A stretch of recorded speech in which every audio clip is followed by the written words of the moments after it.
Hello students, today in this module we are going to discuss about the digestive system of the human beings. This is the part of the life processes chapter, so let's begin with. Now as you know, the humans are doing the Holozoic type of the nutrition. In the Holozoic type of nutrition, there are certain steps. The very first step is the ingestion of the food. Ingestion means intake of the food. We intake the food through our mouth. After the ingestion step, there is the second level, we call it as digestion step. In the digestion, what happens is the digestive juices are secreted in our body, and these juices help in the breakdown of the food particles into simpler substances. The third thing which happen in the Holozoic nutrition is the absorption.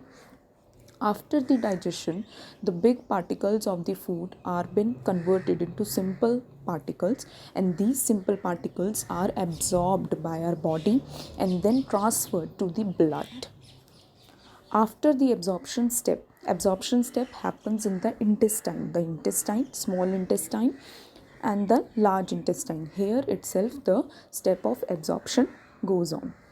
In the next step, what happens is the assimilation step. Now the food particles are there in our blood. From the blood, these particles reach to the cells of our body. The cells uses these food particles to get energy. So basically, we are utilizing the simple food particles to get energy. This is called assimilation. The last step is the egestion. In egestion, whatever waste is remained in the body which is not used and which is need to be removed from the body, that waste is removed in the last step called egestion. So these 5 are the steps of the Holozoic nutrition. This happens in the humans. Let's begin with the nutrition in human beings. Now, the digestive system of the human beings contains 2 main parts. The first part is the alimentary canal, and the second part is the digestive glands which are present in between the alimentary canal.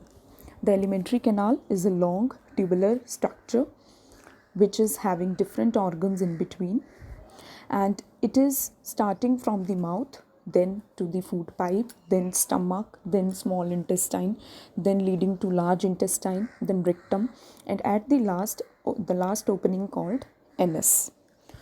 Now the alimentary canal is the pathway of the food which has been followed, and in between these pathway there are many digestive glands which are opening their secretions. So let us now study the digestion in human beings. Before starting the digestion topic, let's go through the major parts of the human digestive system. See, the human digestive system have a diagram like this. It starts from the mouth. Mouth inside is having teeth and the tongue. The food enters the body through the mouth. Then in the mouth itself, certain type of digestion happens with the help of the gland present here, that is the salivary gland which is present in the mouth. From the mouth, the food particles enter to the body and then they move to the esophagus. Esophagus is the food pipe, and here no digestion happens. It is just a tube which is connecting mouth with the stomach. Stomach is a J-shaped organ which lead to next part, which is the small intestine, and then to the large intestine. In between the digestion, there are certain glands which are connected with the small intestine, like liver, which is the largest gland of our body, and pancreas. This is pancreas, which is just near to the stomach. So these are the parts of the digestive system. The large intestine is having 2 parts, colon and the rectum. See this part, rectum, which opens into to outside through the anus. So these are the major parts of the digestive system. We have already discussed about the parts earlier also. Let's start with the digestion now.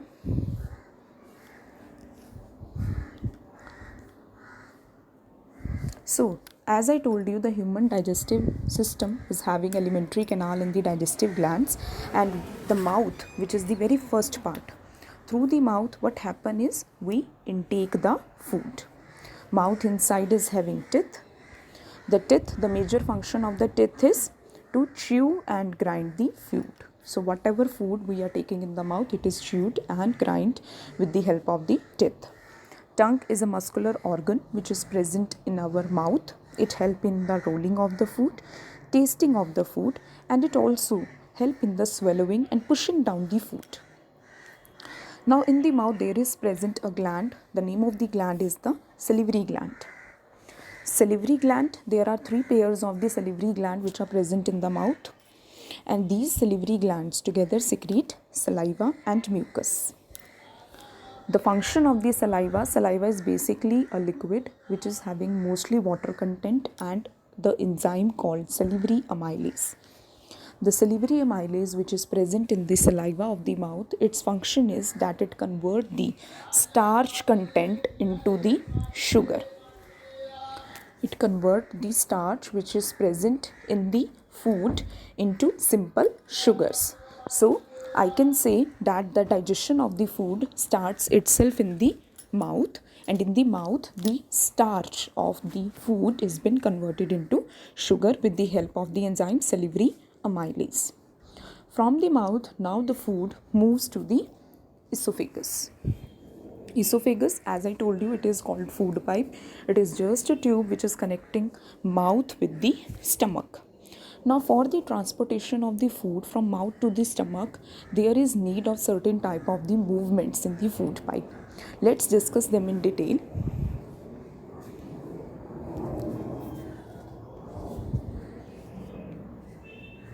See, as you can see in this diagram, bolus means the food which is having the combination of the chewed food and the saliva. This saliva and the chewed food together is called the bolus. Now this bolus need to be moved to the stomach, and what happen is the stomach muscles do regular contractions and relaxations. So there are certain contracting muscles and there are certain relaxing muscles in the food pipe. These muscles do their movements, and by the help of these movements, the food particle or the bolus is been transferred from the mouth to the stomach. As you can see in the diagram here, you can see that the bolus is moving from the mouth to the stomach. Okay, so these movements are very important, and these movements are known as peristaltic movements. The peristaltic movements help in the downward movement of the food particles or the bolus.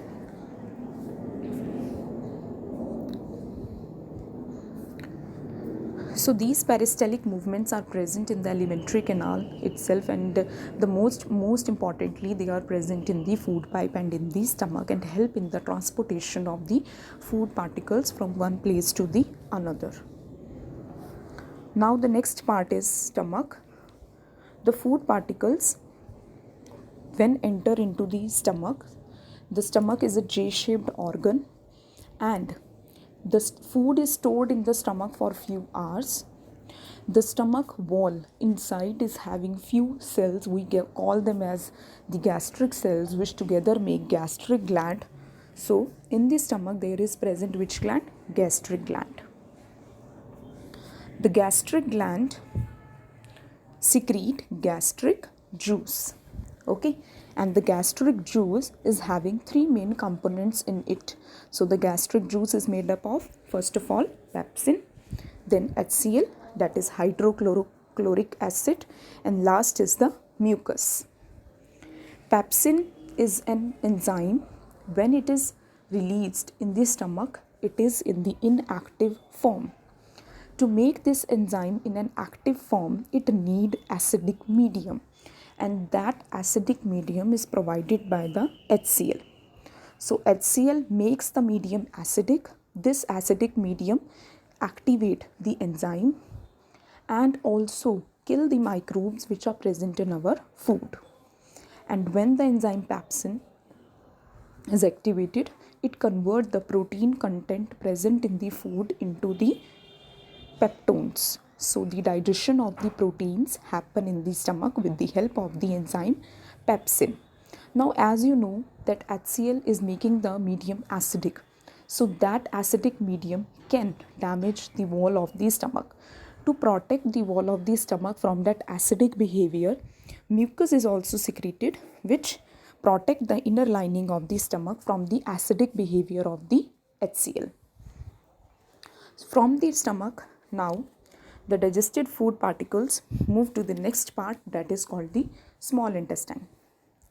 The small intestine is a very long, highly coiled structure, and it is again made up of the three parts: duodenum, jejunum, and ileum. So from the stomach, the food first enters into the duodenum region, and the small intestine receives the secretions from two main glands. Two glands are connected with the small intestine. The very first gland is the liver, and the second one is the pancreas. Let's see it more in detail. See this diagram. As you can see, this is stomach here, this is stomach, this is liver, and this is the pancreas. You can see liver is a bilobed structure. This is lobe 1 and this is lobe 2. The two lobes of the liver together secrete a juice called bile juice. This juice is transported through the bile ducts into the gallbladder. Gallbladder is an organ in which the bile juice is stored. The bile juice then enters to the small intestine or the duodenum region of the small intestine. It is quite clear in the diagram itself that there is also one more gland which is connected with the small intestine or the duodenum region, that is the pancreas. The pancreas secretes the pancreatic juice, and this juice is transported through the pancreatic ducts into the duodenum region. So, two secretions are moving to the duodenum: the bile juice from the liver and the pancreatic juice from the pancreas. These two juices come inside the duodenum and they help in the digestion of the food. Let's discuss these two juices more in detail.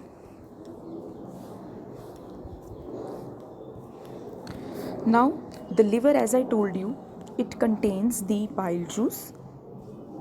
This bile juice itself is not having any enzyme. Fine, it don't have any enzyme.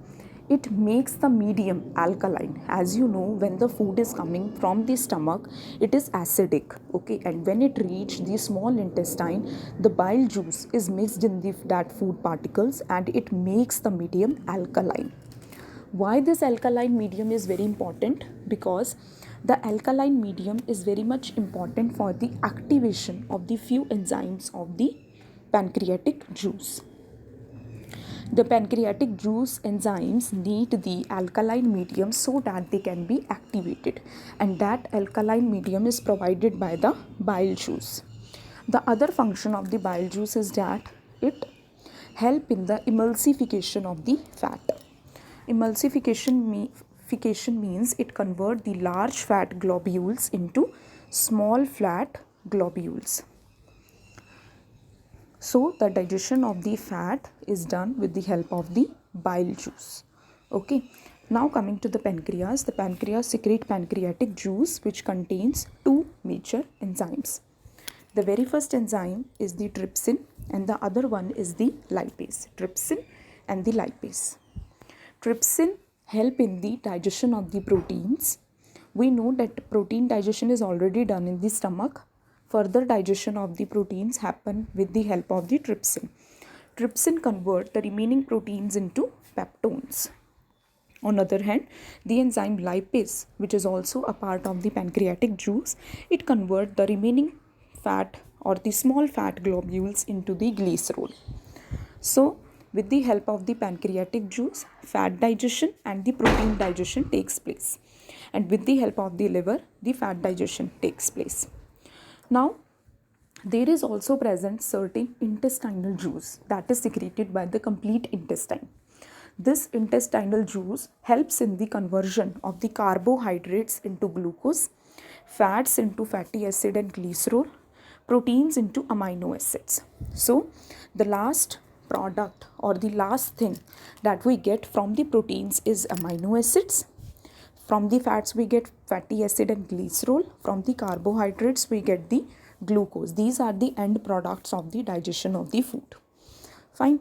Now, after the digestion of the food in the small intestine, the food particles need to be absorbed and then they need to be moved to the blood.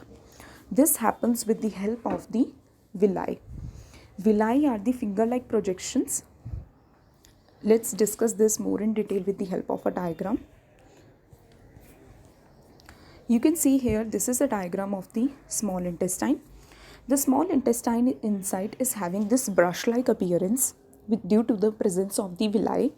Villi are the finger-like projections which are richly supplied with the blood vessels. Many blood vessels open into the villi, and villi absorb the food particles. Whatever digestion is done in the small intestine, the simpler particles are absorbed by the villi and then transferred to the blood. And from the blood, they are transported to the different cells and tissues of our body. So, one more thing important, that the design of the villi is very much important. See, they are designed in such a manner to increase the surface area for the absorption. These finger-like projections, they increases the surface area for the absorption of the food particle. Now, after the absorption of the food, the rest of the particles or the rest of the digested things are transferred to the large intestine. Large intestine is having two parts, the colon and the rectum. Large intestine itself don't do any digestion. It just absorbs the excess of the water. Okay. And the large intestine, as I told you, is made up of the two parts. The very first part is the colon and the next part is the rectum. Colon is divided into three parts. The very first part is there are three parts: ascending colon, transverse colon and descending colon. Okay. The ascending colon lead to the transverse colon, the transverse colon lead to the descending colon, and descending colon lead to the rectum, and from the rectum the waste is removed from the body through the large, that is called the anus. These are the parts of the large intestine, and here only excess of water is been absorbed and the waste is removed or the egestion happens. So this is all about the digestion of food in the human beings. I hope you have understood the topic. Thank you.